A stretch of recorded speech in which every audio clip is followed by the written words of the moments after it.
Okay, so thank you for joining me today. My name's Linda Pollock. I am a psychic medium and the founder of Mindful Wishes. And today I'm being joined by a fantastic Scottish woman, Lauren Robertson, who is a Hay House author and a medium and a coach. Thank you very much for joining me today, Lauren. Linda, thank you so much for the opportunity to have this chat today. I'm really excited.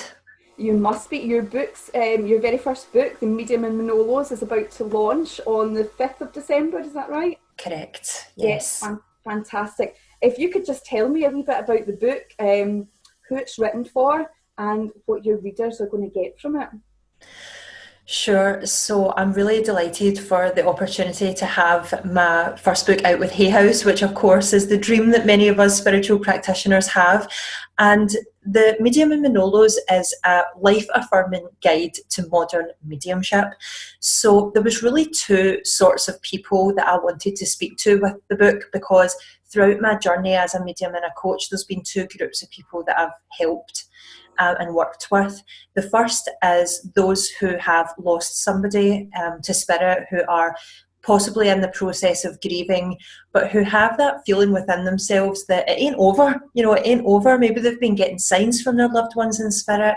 Maybe they feel that the love that they had with their loved ones in spirit is somehow still with them or is still standing, and they're not really sure what to do with that, or how to proceed with their lives with this new relationship with their loved ones who are now back with spirit. So that's the first group. The second group is for mediums and people who want to develop their own capacities for communicating with spirit.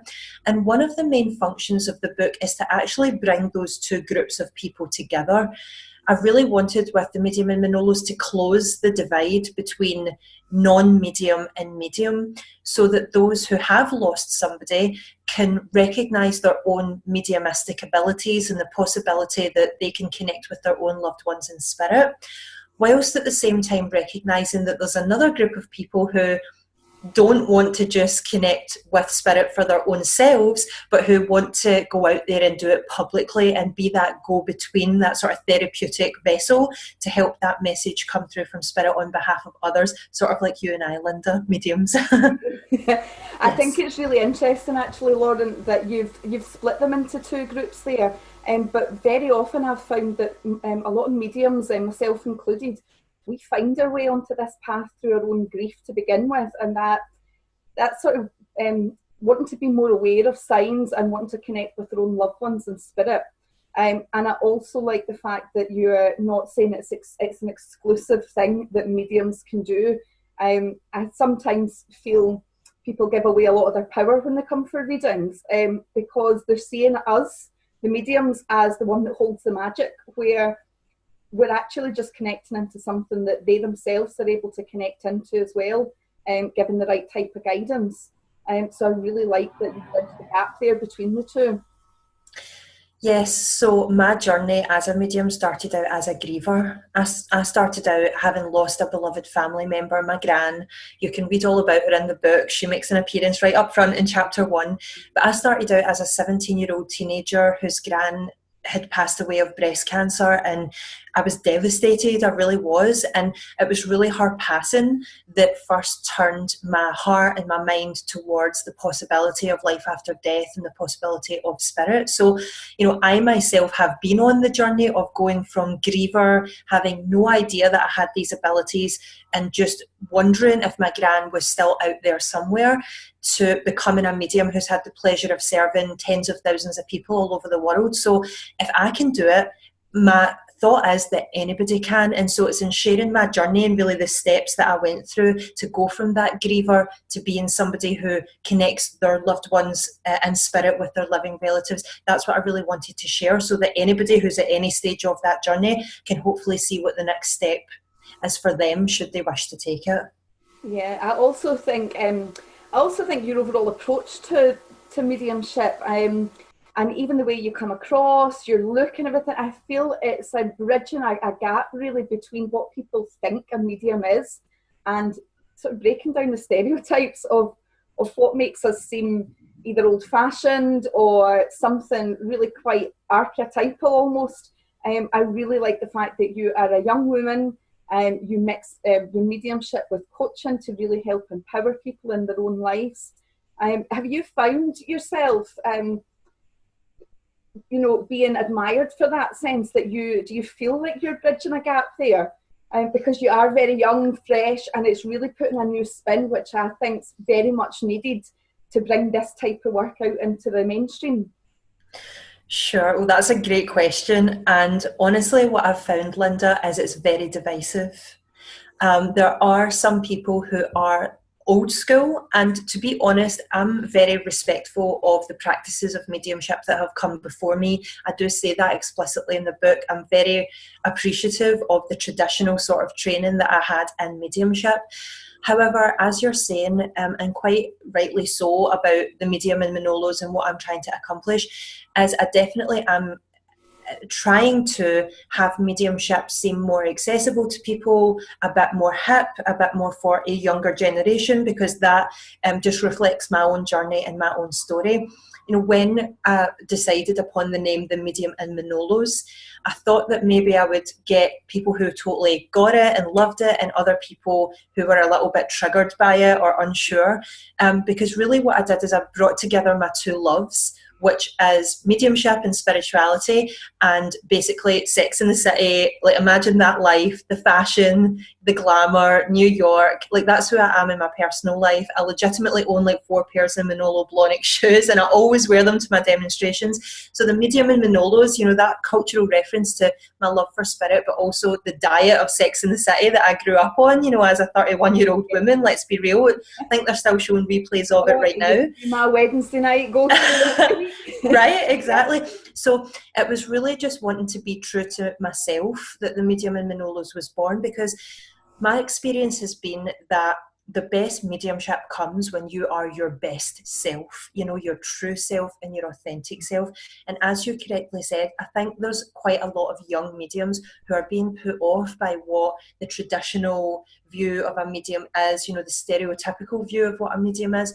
And so my message is, the best medium out there is your best self. It's when you go out there most aware and true to who you are that you're going to have that closest communion with spirit, because you are spirit. And so I really definitely did want to give that message of encouragement. But I realised that talking about shoes that cost £600 in the same sentence as mediumship isn't going to be to everybody's taste, but there we are. It's not, but again, I think that's part of if you're pushing some boundaries there, and I do understand why that would trigger some people. Me personally, I think it's a really good thing. I've worked a lot on money mindset and how to incorporate that with spirituality, and I think a lot of people get blocked on that. Mm-hmm. And so many mediums or people that are thinking about going down this path or feeling drawn to it, they're probably going through that same conflict that we all go through in our mind, or that we are confronted with, that if you have this gift, you should be sharing that freely with other people. At no charge. And I really appreciate the fact that your book hits that, your title hits that right on the head, that you seem to have a very good balance of having a good, healthy money mindset, balanced with the fact that you can bring spirituality into your life and have that go out there and help other people find their own connection with spirit. So I think it's fantastic that you've managed to do that with just that one fantastic book title. I think it really cuts to the core. Thank you, and I'm so glad that you picked up on that, because one of my main whys in this world is that I really believe that the world that we're living in right now needs more spiritual people to be the caretakers of more money.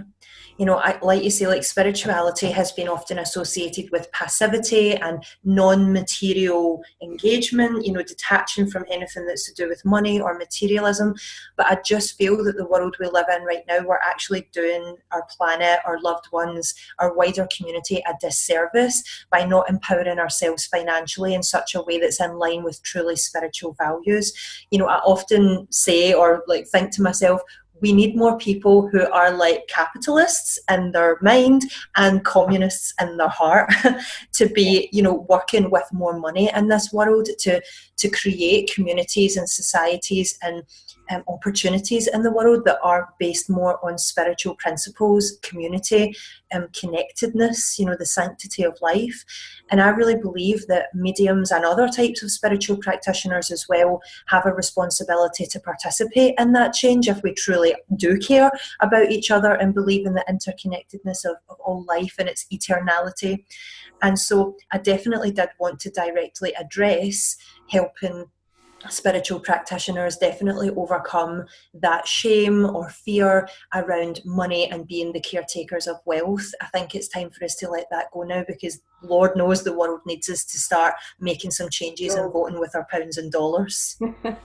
Absolutely. I think as well, it's just one of the elements you were saying there, you know, becoming the best medium that you can possibly be is about becoming your best self.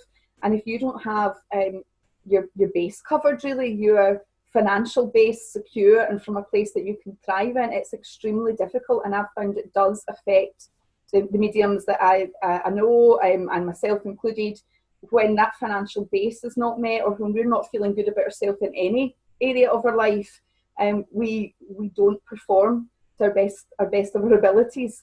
And I really love that you mix your coaching specifically with mediumship, and I know you coach a lot of mediums to become the best version of themselves, and I think it's really needed. The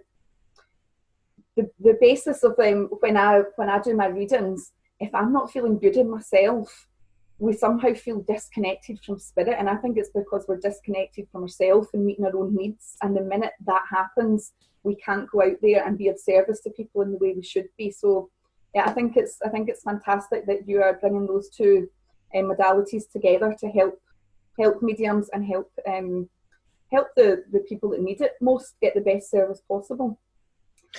Yes, I definitely agree with what you said there. You know, we are spirit. The medium is spirit. There's no distinction between the great intelligence, as I call it in the book, the great intelligence in you. You are part of that majestic, you know, eternal, loving intelligence that allows communication from loved ones in spirit to take place. And so it is vitally important that you care for yourself, because really when you're caring for yourself, you are caring for spirit. You are caring for yourself as a vessel of that communication. But even beyond that, a lot of mediums have their heart in the right place when they say they don't want to charge, because it comes from a spirit of generosity and wanting to give and wanting to be of service. But I would ask mediums to consider whether them being more financially empowered, in fact, is going to be the way that they can do more. Because if mediums have more, they can do more. And so is giving your gifts away free in an uncontrolled sort of manner really the best way to express that generosity in the world? Or is it about that the medium opening up to themselves, being able to receive more so that they are in fact empowered to give more? I don't think there's a right or wrong answer. I think that both is the right answer. I do lots of free events. I've got lots of free resources that people can use, but I definitely have a very strong social conscience, and I need to receive wealth, and other mediums need to receive wealth if we are in fact to impart and create and develop the things that we want to in the world that are going to change the world. It takes wealth to do it. And I think it's definitely an important part of a medium's role right now. Yeah, I think so. And for me especially, you know, when I'm giving readings now, I feel we're really helping those who don't really have anywhere else to go at the moment. We seem to be offering a service that's not freely available from other places. We're seeing, in my eyes and the work I do, I feel like we're witnessing a global epidemic of depression, anxiety, mental health issues, illness, a general dissatisfaction of life, and people are not going to churches anymore like they used to. The communities around about us are dissolving as people get more consumed by technology, and we're not connecting anymore. And I feel that that's part of what we are there to do, is to offer a service there, and the more people we can help is definitely beneficial for everybody. I was wondering, Lauren, I know I've heard a little bit about your story and how you got your first job in mediumship, and I was wondering if you could share that with the people that are watching today? Of course, I'd be delighted to. So I got kicked out of school when I was 16 for truanting, dogging it, you might call it, non-attendance at school, basically. I had just come to the end of my time there. I was in a really weird place as a 16-year-old young woman, like not really sure what I was doing or where I was going. I certainly wasn't going to school anyway. So one day I went into school and they told me that they weren't going to have me in school any longer, that I had been extracted from one of the classes, not allowed to continue with it, which had taken the points I was going to receive to such a low level that they weren't prepared to have me there. So they just basically asked me to leave. So the day that I got kicked out of school, I was terrified about what my mum was going to say and thought she was going to actually kill me. So I came up with this plan that I would go on the job centre website, and this was in the day of like dial-up internet, so it was like costing 20p a minute or whatever it was to go on the internet and look at the job centre. And I thought, if I do that and I find a job and I'm armed with it and I can say to my mum, I got kicked out of school, but it's fine, I have this job, then everything would be okay. So I sat down at the computer. And, you know, a few years prior to that, I had already begun reading angel cards. I started reading angel cards when I was about 13 or 14 for my friends at school and my peers and my teachers and that kind of thing. So the whole spiritual bug had bitten me, so to speak. I was already well in trouble with how much I was loving and like addicted to that connection with people. So that had begun a few years before. So in truth, when I sat down at the computer to look for a job, I really knew that all I wanted to do was work with people's spirit, you know, work with people spiritually and emotionally to help them and to make their lives better. But I honestly was like, there's going to be no job like that I can possibly do just being kicked out of school. So on the job centre website, there was like the questionnaire that you have to fill in about, you know, what kind of people do you want to work with? Are you creative? Do you want to work mornings or nights? Can you do weekends? Blah, blah, blah. So I filled in all these questions just truthfully to the best of my ability. And I thought, there's absolutely no job in the world that's going to let me not work mornings, only work 3 or 4 days a week, work with people and be creative. And so I clicked submit and it thought about it for a minute. And then it came back with one suggestion, and it was psychics and mediums wanted in the Glasgow area. I was 16 years old. I actually could not believe my eyes that job had came back, but I knew it was right. I knew it was meant for me. And so I applied through the job centre, and a few days later got my little school bag on and took my angel cards up to the home of the woman who owned the company, and I did a reading for her, and she hired me right then and there on the spot. And I worked with that company happily for 8 years, touring around the UK, doing talks, demonstrations, angel cards, and then laterally mediumship, also dream interpretation and various things that I was learning along the way. And yes, so it really was a miracle. It really was a sort of meant to be situation where it was out of my hands and completely full of grace, you know, completely full of the presence of God and spirit sort of pointing me in the direction that I was supposed to go in. I think it's probably one of the most impressive and strangest jobs anyone's ever got from the job site. I would think so. And did you find then that once you had that sort of synchronistic start to your career, has manifesting played a big part in your life? Do you actively participate in manifesting as a conscious creator really of your life that you're forming? Hugely. And again, I didn't even know I was doing it when I started doing it. You know, when these amazing things started happening, it's like I knew what I wanted, and then what I wanted emerged. And that was really the earliest example I could think of, is that I really was intentional about it, was getting that job through the job centre. But in the years in between and in the years that have passed, my fiance and I have this joke: what Lauren wants, Lauren gets, because whatever I set my mind to and, you know, leave it up to the hands of spirit seems to actually come to pass and manifest in my life. I've been extremely blessed, from meeting the love of my life. My fiance truly is amazing. He's the love of my life. He's a film director, so it's all very glamorous, and he has the same surname as me. He's a Robertson as well, so it was like, again, very strange. And his name's Gabriel, so it's like all my kind of spiritual angel stuff like tied in very much with him. So just these little strange things, and even right up to getting my Hay House book deal was most definitely a feat of manifesting. Yes, definitely. Yeah, and is that something you had visioned for yourself for a long time? Was your Hay House contract? Yes, I remember going to, well, first of all, I read You Can Heal Your Life by Louise Hay when I was 20. I had meningitis and I was really, really unwell and just not thriving, not doing well. And my mum got me that book, and I remember devouring it in one day and absolutely crying my eyes out. And I just remember thinking, even then, whatever this woman has got going on, I need to be a part of it. Whatever reaction that book has caused within me, I deeply desire to cause that reaction in other people with something that I write. And so that was the first thing. And then the Hay House brand and the writers, the authors kept coming up and sort of influencing me, and lots of books that I got I found really incredible. And then in 2012 I went to the I Can Do It seminar, which was in Glasgow, and I saw another blonde female author speak on stage, and in the marrow of my bones I knew that had to be me. It had to be me. I had to make that happen, whatever it took. And it was really from the depths of my being the deepest feeling of desire that I've ever had.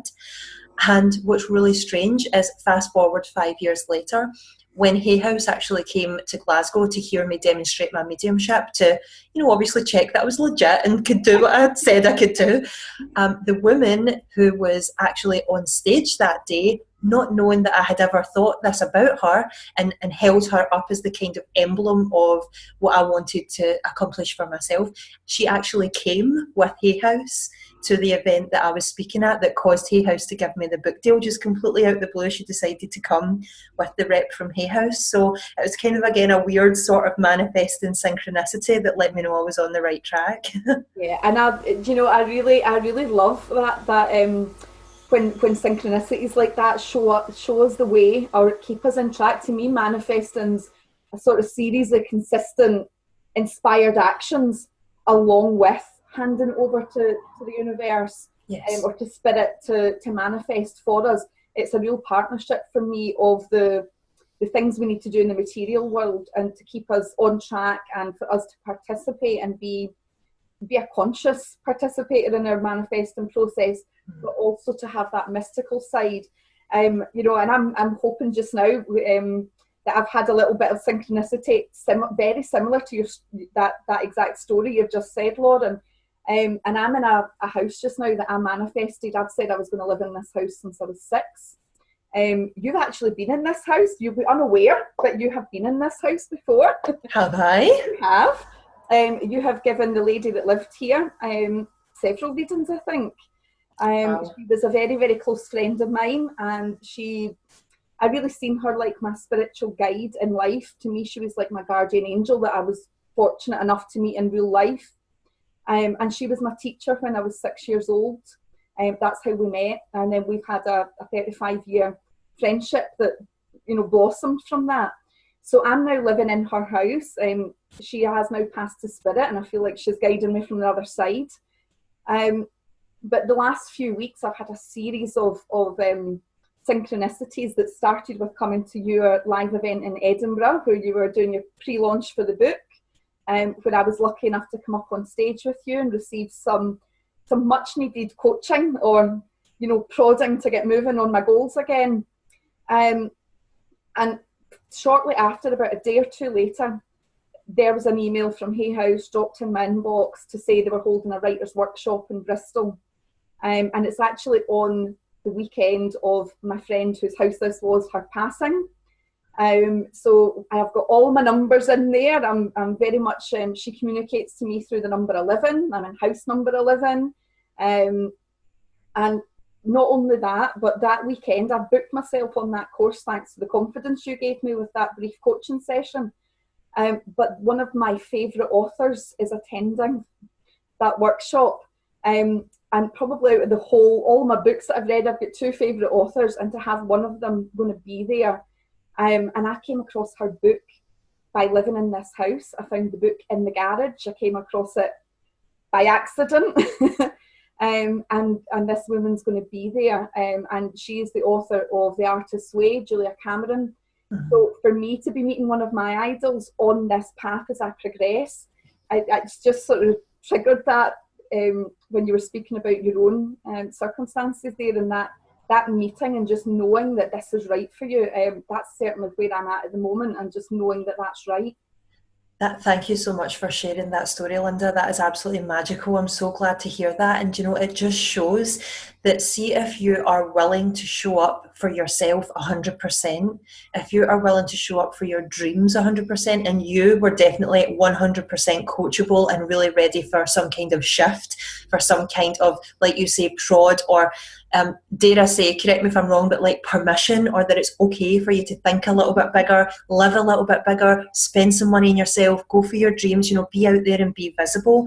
And if you have that mindset, even in your mediumship or your life or anything at all, where you are willing to go there 100%, the universe will always meet you halfway. You will only ever have to do 50% of the scary things you think you're going to have to do, and the universe will come and meet you the other way. And that often does appear like the synchronicities, like when you show up, like, I'm doing this workshop, it turns out your favourite author's there. That's the way the universe tit for tat with us. If we're willing to go for it, the universe comes that halfway and meets us too. So good for you, well done. And it's almost like you're getting a little nod from spirit. You're getting confirmation as you go along your journey that you're on the right track, and you are manifesting, even though the main goal seems quite far away. I think if you pay attention, no matter what you're trying to manifest into your life, if you're taking the action steps, you will get signs along the way to encourage you and to keep you going. Yes, it's definitely a big part for me, is that looking out for the signs and being open to see them as you're going through your manifesting journey. Yes. Yeah, I mean, I've had one that was totally incredible, that to this day I still think was just, it gave me chills. It was magical. And you're right in what you're saying, the signposts along the way that spirit letting you know you're on the right road, keep going, you're on the right track, is really a big part of persisting with the action and not quitting 3 feet from goal, keeping going until you get there to your dream. So I'll share with you very briefly. The Arthur Findlay College is a very well-known and famous establishment for teaching mediums, and it's SNU run, so accrediting mediums as well. And I had never been. I really wanted to go. I thought the place looked amazing, this big, like, stately home, and it was down in London, in Stansted, just on the outskirts of London. And so I asked my mum if she would pay for me to go and take me, and we went for my birthday. It was really special because my mum's a medium as well. And just before I went down there, my mum gave me a copy of James Arthur Findlay's autobiography, who's the man who, when he died, he gave his home over to the study of psychical research and mediumship. So he founded the Arthur Findlay College. And so I got his book, and I was ready to just cuddle into the couch and read it. And I was flicking through a few pages, and suddenly I got to a black and white photograph of a church. And I was like, I recognise that church. That looks really familiar. That's weird. And I read on a few more pages, and what it actually said is that James Arthur Findlay is from a small town in Scotland called Beath, and that's where I'm from. Oh. And James Arthur Findlay lived not quarter of a mile from my front door. And as I was on my journey as a medium, discovered that he was from Beath, and I was about to go down to the Arthur Findlay College. And when I went down there was all these letters up on the wall of people thanking him, and they were all sort of dated and addressed from Beath, which that was one of those signposts that was like, keep up with your mediumship, you're on the right track. And I really have felt like James Arthur Findlay is like somebody in spirit who influences me and works with me quite a lot. So that was one of those signposts that I found to be quite extraordinary. Well, that's fantastic. I think even just listening to that story, even me coming to see you, for me, there's not many Scottish Hay House authors. There definitely isn't. There a lot more from America. So coming to see you and that feeling that we are from a very similar place, very similar background, we're from Scotland, that really gave me a sense of this is achievable. When you see someone else, that's come from a similar background, from similar circumstances, achieving your dream, it makes it very reachable. And I think that's fantastic that people in Scotland are going to have more people to sort of lead the way. I tend to find we're a little bit behind sometimes in terms of the way we think about spirituality. I think a lot of it is to do with our Scottish culture, especially when it comes to self-love and self-appreciation, and really getting over that. We've got a tendency as Scots to want to see people fail, really. And I love that you are coaching other people to do what you've done. I think there's a lot more of that needed. I think we're shifting out of these ways where we should feel intimidated or threatened by other people that are doing the same thing, and stop seeing them as competition. So I think it's great that you are sort of leading the way there, and you're showing other people this isn't something that's just achievable for me. This is achievable for everyone that wants to do it. That real sense of working alongside each other and encouraging, that sisterhood almost is the best word I can describe it. Yes. Where we're really moving away from competing and we're actually helping each other give a hand up. Yes. I know you've got a monthly membership program that people can sign up to, and I'm assuming a lot of that will be about that sort of sisterhood, that meeting with like-minded people while they're learning. Would you like to tell people a little bit about that mediumship group in case they would like to join, Lauren? Sure. So you're absolutely right in what you say. One of the books that I love the most, that I credit with helping me get to where I am, is Think and Grow Rich. It is a classic. Think and Grow Rich by Napoleon Hill. It was written in the 1930s, so the language is very archaic. It's a little bit sexist, it's a little bit racist, but if you can get past all of that, the content of it is actually gold. And one of the things that Napoleon Hill says is that we need to come out of the energy of competition and move into the energy of creation. If you're in the energy of competition, that's based on the idea of scarcity and that there isn't enough to go around, and either this person wins or that person wins. And so there's a sense in which, when you look at somebody else succeeding, you feel personally like then it's not possible for you. That sort of defines the plane of competition. Whereas on the plane of creation, everybody can win, everybody can follow the path that they want to its absolute fullness, because there is no lack. The plane of creation is about it being infinite, there being plenty, there being like an infinite source of energy, because as long as you have the ability to create it, then it can be.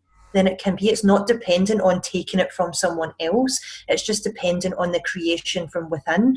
And I think that is a key part of the journey that the Scottish vibe, not everybody, but the general feeling in Scotland is going towards now, is away from competition and onto the plane of creation.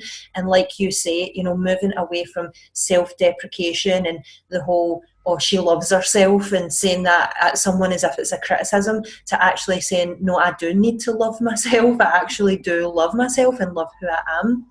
And there's a lot of it's to do with boys don't cry, and, don't put your dirty laundry in public and all of that. There's lots of we're working at it, but there's lots of little ideas in the consciousness of where we're at in Scotland that are being upgraded, I think, at the moment into that realm of creation rather than the feeling of competition. So definitely that creation and community is an absolutely key part. It's the hugest part of the Miraculous Mediumship Members Club. So anybody who is at any stage of their mediumship journey, even if you're a total beginner, can join the club. And what the club is really about is there's two parts. The first part is there's a part of my website where when you sign up as a member, you log in, and it is just bucket loads and bucket loads of mediumship training, everything you could want to know, from how to give your first message, how to know which clair is your dominant one, right the way through to how to make your first 5K in your spiritual business. So it's like right the way through the spectrum. And there's video, audio, written work, lots to occupy yourself with there.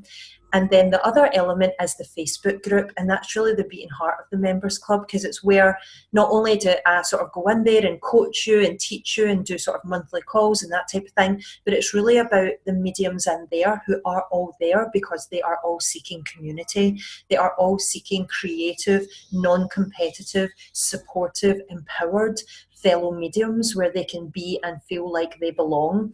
So some of it is about coaching you to be the best medium you can be, but most of it is about the other members, to be honest. So I'm just really thrilled and pleased to be able to facilitate that for other mediums. Yeah, I think that's definitely a key to growing mediumship for me, was meeting like-minded people and not feeling weird or odd because of, you know, what I'm doing with my life. It really boosted my confidence, my mediumship, just to meet like-minded people. It's such an important part of this journey, I think, especially when there's so many people still in the spiritual closet, if you like, and it is still one of the areas I find that we're still making progress with, but there's been a lot done, but there's still progress need to be made. You know, for me, this is one of the last taboos actually that I've found with my life and with the people that I'm surrounded by. It's okay to be, you know, non-gender. It's okay to be gay. It's okay to want money. It's okay to do so many different things now, which is fantastic. But for some reason, the minute we say we're mediums or we're spiritual, there's still this shaming, this sense that we're abnormal. So to meet a like-minded community, I feel is really, really important to be able to give the best of yourself and to be able to serve other people. It does seem to be something that we're definitely still needing to push a little bit further. And I don't think that's just in Scotland. I have followers from all over the world on my page, and certainly that seems to be the theme for a lot of people.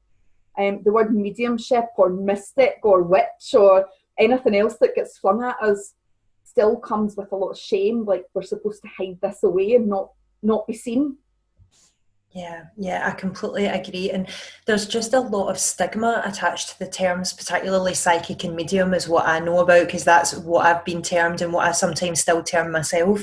And I think it's because, to be honest, that terminology is really old and it's gone through a lot of periods of its life and a lot of eras, and you know, it's almost like an incantation now that conjures up certain visual ideas of what that means and what that person's about that are actually untrue. You know, we're not all sort of head-scarfed, hooped, earringed, cross my palm with silver situations, although look, I do like a good headscarf and a good hoop earring. Not usually together though. Or, you know, medium is associated with sort of Victorian age, table tapping. Is it legit? Is it not? A lot of fakery and hickory-pokery. And, you know, we're at a very awkward growing stage of what it means to be spiritual and what it means to be interconnected and what it means to do the things that psychic and medium describe.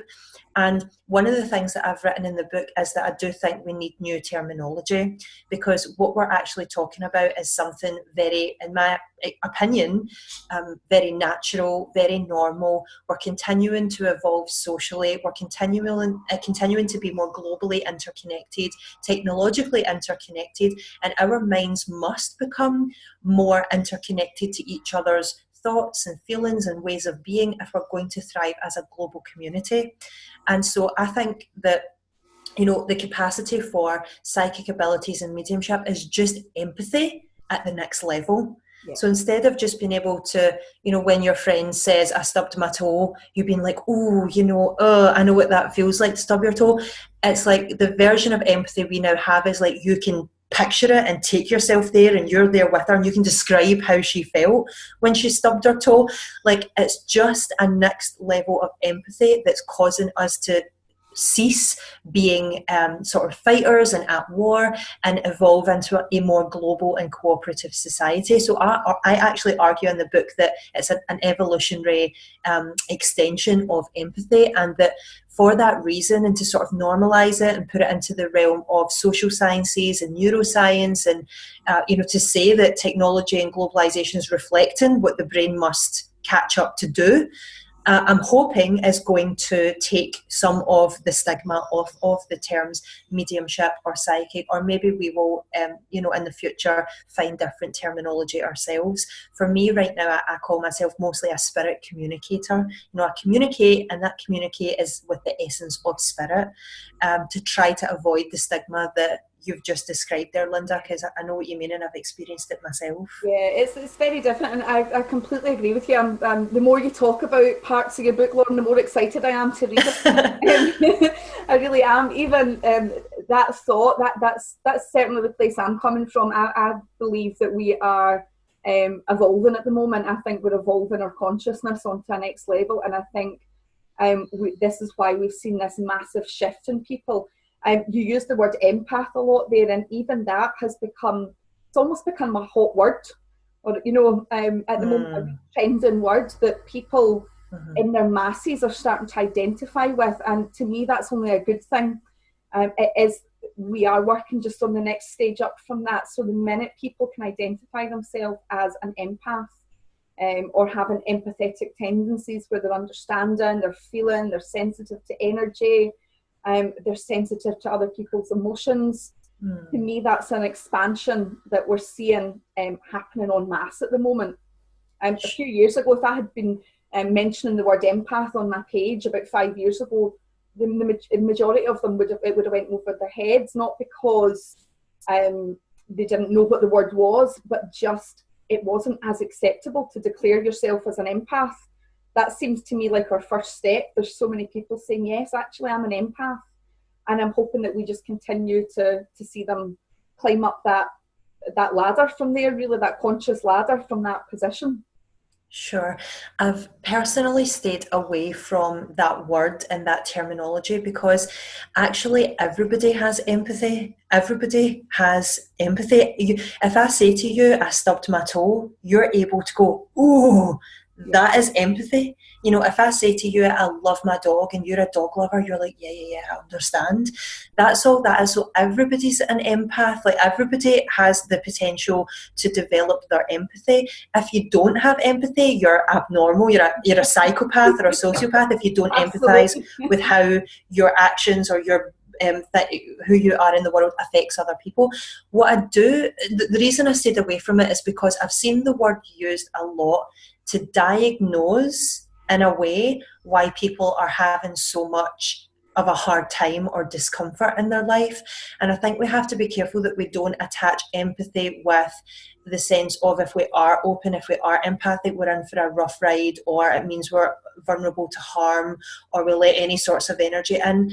Because again, I'm with the book aiming to shed it in a slightly different light and to empower people to develop their sense of empathy, develop their feelings of empathy, and also their visual senses of why is a person feeling that way as a means to open up their mediumship, but in such a way that's like really empowering, that's not, a worried or feeling that we're being bombarded by the world sort of vibe, which is why I've stayed away from the particular terminology of empath, although I do definitely feel that empathy is very closely involved with how we can do psychic work and mediumship, and it's sort of sister skills as well on that spectrum. But definitely, even the more and more people are opening up to how they might develop their sense of empathy, how it is related to their intuitive abilities, and why it is important that they are sensitive to the feelings of others and how they can use that as a boon, a good thing rather than a thing to be worried about. I definitely think that that's a good place for us to go. Yes. Fantastic. And just before we wrap things up, Lauren, where can people find you? Where is the best place that they can come and link up with either your free services, your coaching, your mediumship? If you want to just go through your website, your Facebook pages, let people know where they can find you, and most importantly, where they can buy the book. Yes, well, thank you very much, Linda. So I'm really excited that to do with the book, there are a lot of free offers, things that you can win, ways that we can participate together to make buying the book a really special experience for you. So you can go to Lauren Robertson, so that's my name, laurenrobertson.co.uk/MIM, MIM for Medium and Manolos. So it's /MIM-book. So let me say that again, laurenrobertson.co.uk/mim-book. When you go there, you can pre-order the book from that page immediately. It comes out, as we talked about, on the 5th of December. So while you're waiting for the book to come out, when you sign up to buy the book, you will be sent my audio course, Searching for Spirit, to keep you busy and occupied and hopefully get you warmed up to the sorts of things we're going to talk about in the book until the book arrives. So you will get that absolutely free just by buying the book from that page.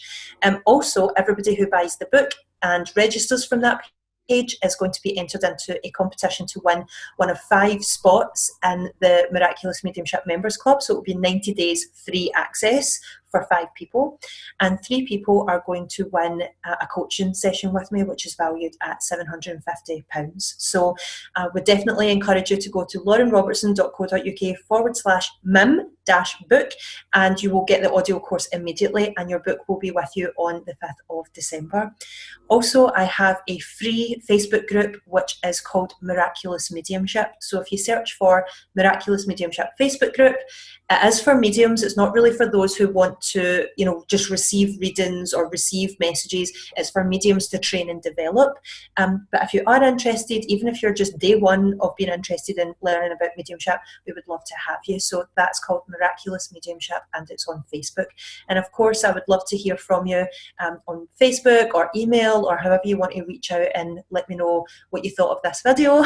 And I'm just really grateful for Linda having me on today, and let us know whatever ahas you took from the video or if anything resonated with you. So yes, that's what I've got going on. laurenrobertson.co.uk/mim-book, and come and see me at the Miraculous Mediumship Facebook group. We'd love to have you. Fantastic, Lauren. Well, thank you again for joining me today.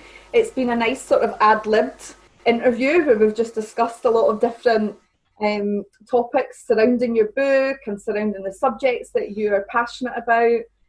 So I am looking forward to reading the book myself. I already have my copy pre-ordered, so I can't wait. And I think I'm coming along to your book launch in Glasgow. Yes. So I will see you then.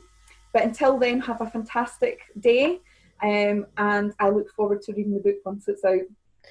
Thank you. And thank you again so much, Linda. And thank you everybody for watching and listening. See you soon. Bye. Bye.